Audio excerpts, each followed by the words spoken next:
Good morning, everyone. Thank you for the teaching for this week, Mike. Yes, I agree with what you said. Being slaves to the law and to the flesh, they do go together, most definitely. I liked what you said about Christianity is not merely theological, but also practical, and that God desires to provide for the poor, and that should be our desire as well, if we want to reflect God's heart. Also, you said this is an illustration of the gospel. Sorry. We were born impoverished in our sin. We were literally poor beggars in our sin, having nothing to offer God, clothed in filthy rags, bankrupt of any righteousness whatsoever. True, so true.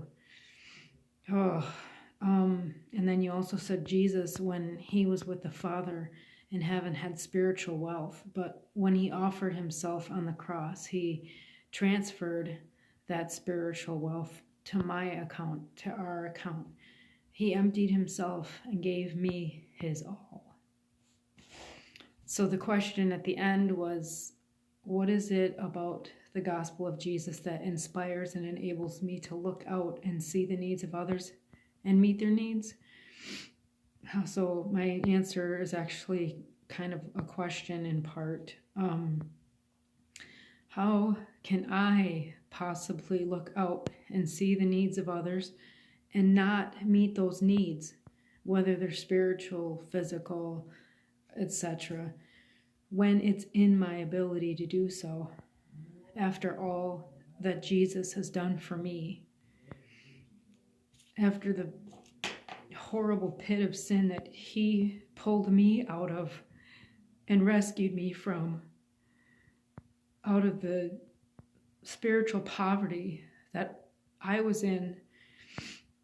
So my attitude in meeting the needs of others should always be a reflection of Christ's attitude, how he willingly gave of all that he had. So,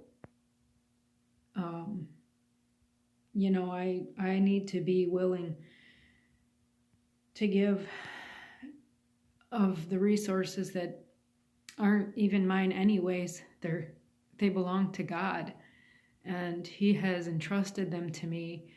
And how am I showing the love of Christ if I see someone and I just pass them by and say, be warmed, be filled, when I have the things that they need and I shut my heart up against them?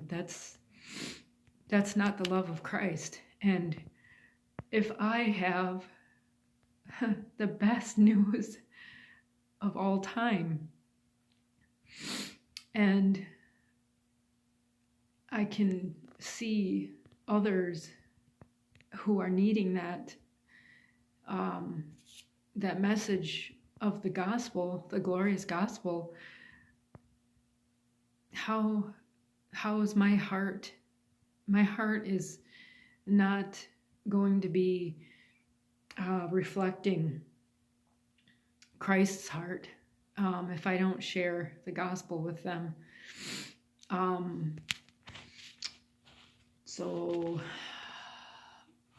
I know, that I have a responsibility to,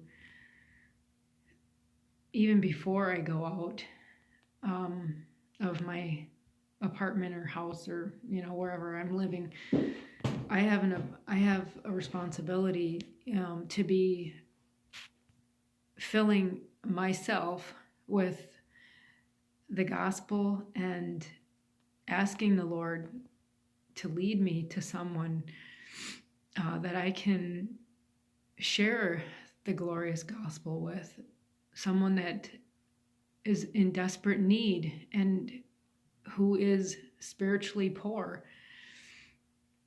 I need to just be bold and courageous and just share the love of Christ with them. No matter what, their response is not my responsibility. I just need to pray, actually, before I go out, pray that God would open their eyes, give them eyes to see and ears to hear and a heart to understand. So that's my answer to the question, and I hope it made sense and that it was a blessing and encouragement to others. Thanks and have a great day. Bye.